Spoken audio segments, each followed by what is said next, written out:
믿음의 식구들 한 사람 한 사람 머리 위에 우리 구주 예수 그리스도의 크고 놀라우신 은혜와 하나님 아버지의 사랑이 지금부터 영원까지 함께 하시기를 주님의 이름으로 축원합니다. 제가 말씀과 삶 12월호 책자의 권두원에도 썼습니다만 정말 2022년이 밝았다고 송구 영신 예배를 드리고서 우리 성도님들과 새해 인사를 나누었던 것이 얼마 되지 않은 것 같은데 벌써 달력이 한 장밖에 남지 않았습니다. 그리고 제 사무실에는 이미 2023년도 달력이 도착해서 우리 성도님들께 나누어지기를 배부되기를 기다리고 있습니다. 금방 한 해가 다 지나가고 말았습니다. 사실 우리네 인생에 있어서 한 해라는 것, 또 한 달이라는 것, 하루라는 것, 이것이 길다면 길고 짧다면 짧은 시간들입니다. 하지만 그 시간들이 모여서 세월이 되고 그 세월이 흐르면 우리의 인생도 어느덧 황혼역이 되어서 주님 나라에 가야 할 준비를 해야 합니다. 대림절이 연말경에 있는 것이다 보니 해마다 대림절이 되면 저는 저 스스로에게 그리고 우리 성도님들께 자주 여쭙는 질문이 지난 한 해 무엇을 위해서 살았는가? 어떤 목표를 가지고 지난 한 해를 시작했고 어떻게 한 해를 살았는지 그리고 각자가 생각했던 목표는 이루었는지 하는 그런 질문들입니다. 우리가 살아가는 시간 아니 매 순간마다 우리의 삶의 목표가 불분명하면 우리의 삶 자체도 불분명해져서 이 자기의 길을 온전하게 가지 못하고 이리저리 흔들리게 됩니다. 우리의 삶의 목표, 내가 무엇을 위해서 살아가고 있는지가 분명해야 어려움이 와도 문제가 닥쳐도 그 모든 것을 이겨내고 자신이 원하는 방향으로 그 길로 나아갈 수가 있는 것이지요. 공부하는 학생들의 경우에 솔직히 어린 나이에 얼마나 많이 놀고 싶고 또 친구들과 함께 하고 싶은 것도 많고 이것저것 호기심을 자극하는 것이 많겠습니까? 하지만 열심히 공부해서 자신의 목표를 이루겠다는 결단이 있으면 그 모든 것을 이겨내고 책상 앞으로 갈 수 있는 것이지요. 하지만 그런 목표가 없으면, 그런 결단이 없으면 부모님의 공부하라는 말씀은 잔소리가 될 수밖에 없고 학생들이 공부할 수 있도록 돕는 주변의 배려는 부담이 되고 쓸데없는 참견이 될 수밖에 없는 것입니다. 이런 것은 우리의 신앙생활에서도 마찬가지입니다. 우리의 신앙생활에서 우리의 목표가 분명하면 신앙생활을 하는 데 있어서 어려움이 와도 온갖 유혹이 닥쳐도 그 모든 것을 이겨내고 믿음의 길을 가고 자신의 신앙을 지키며 하나님께 영광 돌리는 믿음의 백성으로서의 길을 온전히 갈 수 있습니다. 하지만 신앙생활의 목표가 분명하지 않으면 내가 무엇 때문에 하나님을 믿는지 내가 왜 주님의 백성으로 살아가는지에 대한 이유와 목표가 분명하지 않으면 조금만 추워도 조금만 더워도 약간의 어려움만 생기면 그것이 핑계가 돼서 신앙의 길에서 벗어나고 멀어지게 되는 겁니다. 내 신앙이 분명하지 않고 내 신앙의 목표가 분명하지 않으면 조금만 바쁜 일이 생겨도 또 그렇지 않아도 이런저런 핑계들로 신앙의 길에서 벗어나는 수많은 사람들을 이제까지 저는 많이 보았습니다. 사실 오늘 우리 성도님들 교회에 나올 때만 해도 얼마나 많은 유혹과 싸우고 이기셨는지 모릅니다. 일단 추워진 날씨와 싸워야 했습니다. 날씨가 추워서 나가기 싫어도 그것을 이기고 나오셨고, 따뜻한 아랫목이 나가지 말고 여기서 몸지지고 있으라고 우리를 붙잡아도 이기고 나오셨고, 재미난 TV 프로그램이 방영된다고 TV가 우리를 유혹해도 그것을 이기고 나오셨습니다. 아침에 일어나기보다는 좀 더 자고 싶고 좀 더 쉬고 싶어도 그것을 이기고 자리에서 일어나서 준비하고 나오셨지요. 오늘 이 자리에 계시는 우리 성도님들 모두가 승리자입니다. 우리 그런 의미에서 우리 모두에게 박수 한번 할까요? 오늘도 승리하셨습니다. 축하드립니다.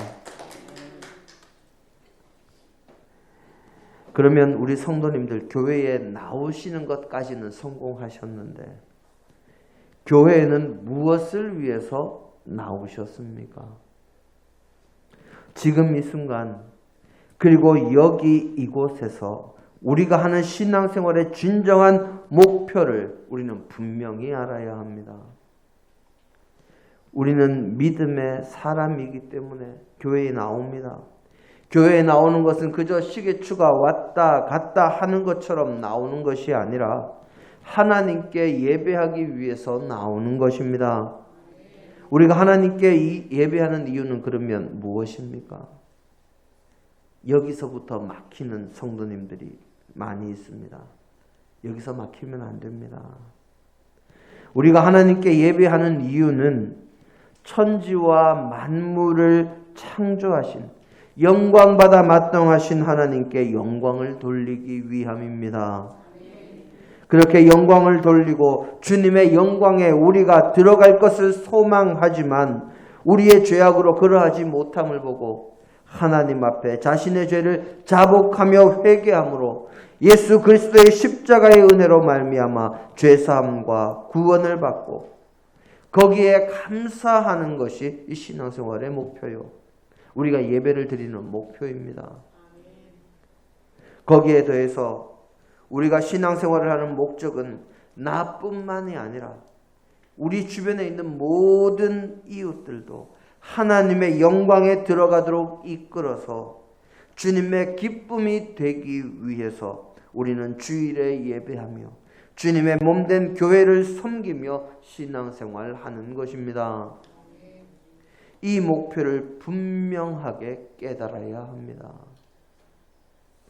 그래야 신앙생활을 하는 가운데 무슨 일이 있어도 날 구원하신 주님으로 인하여 늘 감사할 수 있게 되고 나를 죽을 죄에서 건져주신 그 은혜가 감사요 정말 감격이라서 그것이 열심히 있는 신앙생활의 원동력이 되고 하나님 앞에 나와 예배하며 봉사하며 주님의 복음을 전하는 일이 기쁨이 되고 하나님 나라에서의 영원한 상급을 바라보며 달려가는 믿음의 백성이 될 수 있는 것입니다.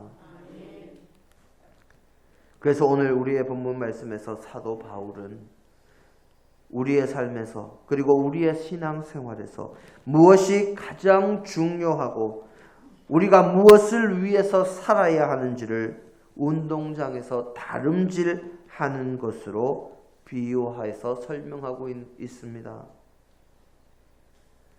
오늘 우리의 본문 말씀은 고린도 전서의 말씀입니다.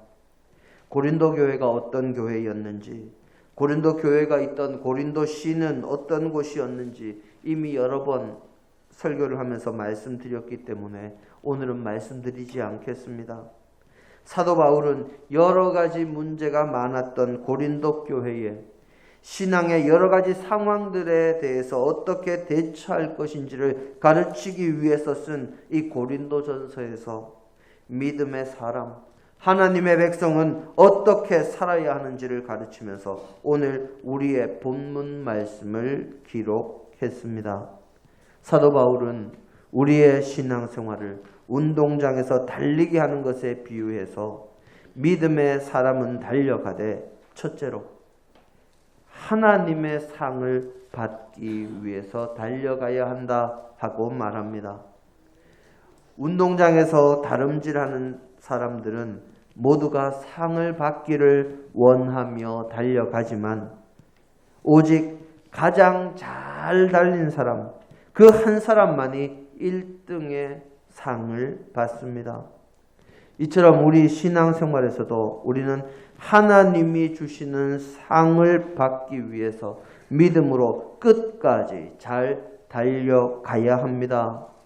달리기 선수는 자신이 달려갈 길을 달려가는 그 경기를 하기 위해서 자신의 주변에 닥쳐오는 모든 어려움과 수많은 유혹을 물리치고 이 자신을 잘 관리하여 경기장에 나오고 포기하지 않으며 끝까지 달려갑니다. 이와 같이 신앙인들도 어떤 세상의 유혹과 고난에도 흔들리지 않고 집중해서 하늘의 상을 바라보고 끝까지 다름질해야 합니다. 어제 결혼식장에 가기 위해서 교회차를 운전을 했습니다. 교회차에 타신 권사님들께서 월드컵 축구에 대해서 이야기를 하십니다. 처음에는 잘 못 알아들었습니다. 자세히 들어보니까 우리나라가 포르투갈을 이겨서 16강에 진출했다는 이야기였습니다. 아침에 언뜻 들었던 것 같기도 한데 사실 저는 우리나라가 가나에 지는 것을 보고 이번에 16강에 진출하는 것은 참 어렵겠다 하고 판단했고, 그리고 경기 시간이 이 금요일 밤 12시라 늦은 것도 있었지만 이 진출하기 어렵다 생각했기 때문에 볼 생각도 하지를 않고 잠자리에 들었습니다. 이 차에서 이야기를 들어보니 전반전에 먼저 한 골을 먹고서 나중에 이 두 골을 넣어서 역전을 했다고 그럽니다. 전반전에 한 골을 먹었지만 포기하지 않는 모습으로 최선을 다한 대표팀이 결국 승리를 했고 수많은 국민들이 기뻐했습니다. 축구 국가대표팀도 1차적인 목표로 16강을 정했고 그 목표를 위해서 여러 가지 난관이 있어도 또 희망이 보이지 않는 것 같은 그런 상황 속에서도 포기하지 않고 노력함으로 그 목표를 달성해 낸 것입니다. 우리 믿음의 사람들도 이와 같습니다. 우리가 세상에서 어려운 일을 당해도 많은 문제가 있어도 세상적인 지식과 세상적인 경험과 세상적인 기준으로는 안 될 것처럼 보인다 할지라도 주님의 도우심이면 무엇이든지 할 수 있습니다. 믿음의 사람은 하나님께서 주시는 상을 위해서 포기하지 않고 주님의 도우심을 바라며 마지막까지 최선을 다해 달려가야 합니다. 두 번째로 오늘 우리의 본문에서 사도 바울은 썩지 아니할 것을 얻기 위해서 달려가야 한다고 이야기합니다. 이 세상에서 수많은 사람들이 원하고 바라고 정말 기도하는 것들 가운데 대부분은 모두 시간이 지나면 빛이 바래고 썩어지고 사라질 헛된 것들 뿐입니다. 세상의 명예와 세상의 권세와 세상의 물질과 세상 사람들이 모두가 그렇게 힘쓰고 애쓰고 노력하고 그것을 얻기 위해서, 그것을 가지기 위해서 열심히 달려가고 있지만 그것을 얻는다고 해도 결국 그것은 썩어지고 없어질 것이요. 우리의 인생의 시간이 다 하고 나면 아무런 소용도 없는 것들일 뿐입니다. 또 그를 위한 노력은 결국은 아무것도 아닌 것을 위한 노력이 될 뿐이지요. 사실 이번 월드컵 축구 16강의 성과는 얼마나 갈까요? 얼마나 많은 사람들이 얼마나 오래도록 2022년 카타르 월드컵에서 우리나라 축구가 16강 갔다. 혹은 그 뒤로 더 많은 성과들이 있을 수도 있습니다만은 이것을 얼마나 기억하고 있을까요? 이것이 또 우리의 삶에 얼마나 도움이 될까요? 결국 덧없는 것일 뿐입니다. 하지만 우리 믿음의 사람들은 세상의 것이 아닌 영원히 썩지 아니하는 것을 얻기 위해서 달려가는 것입니다. 우리의 믿음의 사람들의 삶에서 가장 중요한 것은 우리의 죄를 대신 지시고 십자가에 달려 돌아가신 우리의 죄를 대속하신 예수 그리스도를 믿음으로 죄 사함을 받아 영원한 천국에서 영원히 사는 생명을 얻는 것입니다. 믿음의 사람은 결국 썩어지고 빛이 바를 세상의 그 어떤 부귀 영화보다 하나님 나라에서 얻게 될 영원한 영광을 위해서 다름질해야 하는 사람들이요. 그것을 위해 노력하며 한 걸음 한 걸음 앞으로 나아가야 합니다.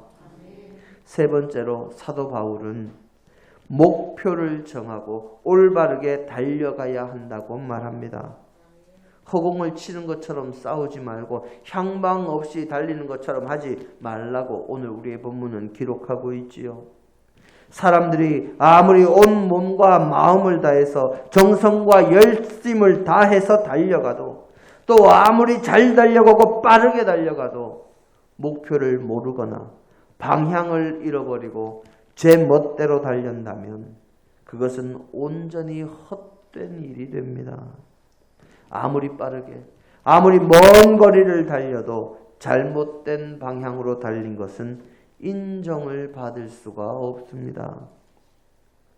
나를 따르라 해서 열심히 달려갔는데 여기가 아닌가 봐 해버리면 아무 소용이 없습니다. 마라톤 경기를 할 때 아무리 빠르게 아무리 멀리 달려가도 정해진 코스에서 벗어나면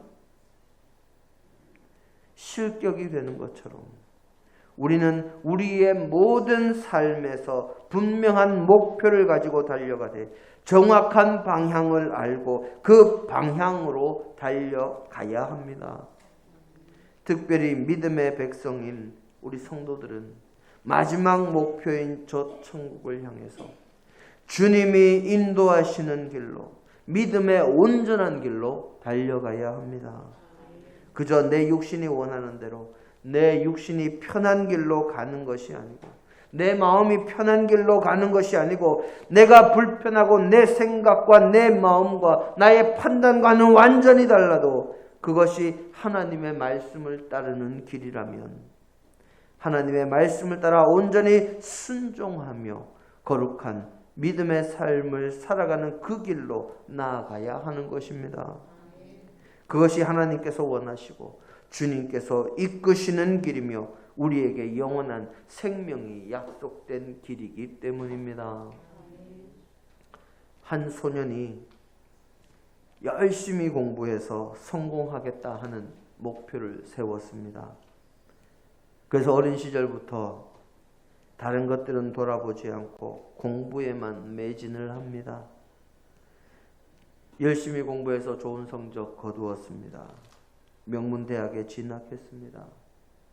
대학에서도 성적이 좋아서 대학원을 거쳐서 박사과정에 진학했고 이제 마지막 논문을 준비해서 제출을 하고 학위를 받기만을 기다리고 있습니다. 이제 학위만 받으면 좋은 회사에 취직을 하든지 아니면 이 교수가 되어서 많은 돈이나 또는 명예를 얻을 생각에 부풀어 있습니다. 그리고 학위만 받으면 결혼을 하기 위해서 이미 오랫동안 짝사랑하던 여인에게 프로포즈까지 해놓은 상태입니다. 이제까지 자신이 달려온 길에 마지막 결실이 맺혀서 좋은 일들만 있을 것을 생각하며 마음을 졸이면서 기다리고 있던 중에 이 가슴에서 통증이 느껴집니다. 시간이 날 때 검진이라도 한번 받아보자 하는 마음으로 가볍게 병원에 찾았습니다. 동네 병원에서 큰 병원으로 가라고 하길래 큰 병원 가서 정밀 검사를 받았습니다. 모든 검사가 끝난 후에 의사가 하는 말이 당신은 폐암에 걸렸고 이제 15분밖에 살 수 없습니다 하고 그렇게 시한부 선고를 받았습니다. 정말 앞만 보고 달려왔는데 이제 그 모든 결실이 눈앞에 있는데 이렇게 청천벽력 같은 소리를 들으니 눈앞이 깜깜하고 정신이 아득합니다. 정말 내가 암에 걸린 것이 맞는지, 정말 내가 앞으로 15분밖에 살지 못하는지 이리저리 마음이 갈피를 잡지 못해서 방황하다가 정신을 차리고 보니까 그 사이에 이미 5분이 지나가고 말았습니다. 이제 무엇을 하나? 이제 어떻게 하나 하고 멍하니 서 있는데 그에게 전보가 한 통 옵니다. 억만장자이던 재벌이던 친척이 죽었는데 그 재산을 상속받을 1순위자가 당신이니 와서 상속을 받으라 하는 소식을 담은 전보였습니다. 평소라면 기뻐서 어쩔 줄 몰랐을 그런 전보였지만 하나도 기쁘지가 않습니다. 이제 시계를 보니 전보를 읽고 하느라고 시간이 지나서 8분 남았습니다. 잠시 후에 또 한 통의 전보가 옵니다. 학교에서 자신의 박사학위 논문이 통과되었을 뿐만 아니라 최우수 논문으로 선정이 돼서 이 학위를 받는 것뿐만 아니라 우수 논문 상금과 함께 이 모교에서 교수가 될 수 있는 기회가 열렸으니 와서 학위도 받고 상금도 받고 원한다면 교수로서 연봉 계약까지 하자는 그런 내용의 전보였습니다. 자신의 일생의 노력에 대한 결과요. 자신이 그토록 바라던 것이었지만 이제는 그 전보의 내용도 자신의 마음에 아무런 감흥을 주지 못하고 있는 것을 보면서 내가 왜 이것을 위해서 일생을 바쳤는가 하는 의문이 들기 시작합니다. 이제 시계를 보니 4분이 남았습니다. 잠시 자신의 과거를 돌아보면서 죽음에 대해서 묵상을 하려는데 또 한 통의 전보가 옵니다. 자신이 오랫동안 짝사랑하고 그렇게 함께 하기 원해서 프로포즈했던 그 여인에게서 결혼을 승낙한다는 결혼 승낙의 전보였습니다. 평소의 자신이라면 정말 자신이 고대하던 일이 이루어졌다고 자신의 사랑이 이제 이루어졌다고 기뻐할 일이지만 지금의 그는 결혼을 허락했구나 하고 그냥 좋다 하는 생각뿐이지 도무지 특별한 아무런 감흥도 일어나지를 않습니다. 그저 자신이 무엇을 위해 살았는가 하는 마음으로 손에 3통의 전보를 쥔 채로 생을 마감하고 말았습니다. 이 이야기는 서양의 연극 가운데 단지 15분이라는 제목의 연극의 내용입니다. 아마 들어보신 적이 있으신 분도 계실지 모르겠습니다. 사랑하는 성도 여러분, 하나님께서 우리에게 이 세상이라는 운동장을 주셨습니다. 그리고 우리의 일평생이라는 시간을 주셨습니다. 그리고 믿음의 경주를 하도록 허락해 주셨습니다. 우리가 이제 2022년 한 해를 마무리하면서 다시 한번 나의 삶이 잘 달려가고 있는지를 살펴보시기를 원합니다. 오늘 우리의 본문 가운데 상을 받기 원하는 자마다 절제한다고 기록하고 있습니다. 사도 바울 당시에 고대의 운동 경기에서 뿐만 아니라 어제 있었던 축구 경기에서도 경기에 나서는 선수들은 자신들이 그 경기에서 이기기 위해서 많은 것을 뒤로하고 훈련하고 자신의 기량을 닦습니다. 이 사람들은 썩어질 것, 잠시 후면 사라질 것을 위해서도 많은 것을 절제하고 거기에만 집중하며 훈련하는데 우리는 영원한 것을 바라면서 얼마나 절제하고 훈련하고 자신의 최선을 다하고 있는지를 돌아보기를 원합니다. 세상의 회사들은 이익을 얻기 위해서 얼마나 노력하는지 모릅니다. 얼마나 회사의 회사원들을 쥐어짜서 여러 가지 많은 아이디어를 내게 하는지 모릅니다. 얼마나 사람을 노력하게 만드는지 모릅니다. 그런데 우리는 영원한 것을 바라고 달려가고 있으면서 얼마나 노력합니까? 우리 모두가 신앙인으로서 하나님의 뜻을 따라 마지막 천국까지 세상의 모든 헛된 것들을 뒤로하고 열심히 올바른 방향으로 잘 달려나가서 하나님이 주시는 상을 풍성히 받는 주님의 자녀들이 다 되시기를 주님의 이름으로 축원합니다. 함께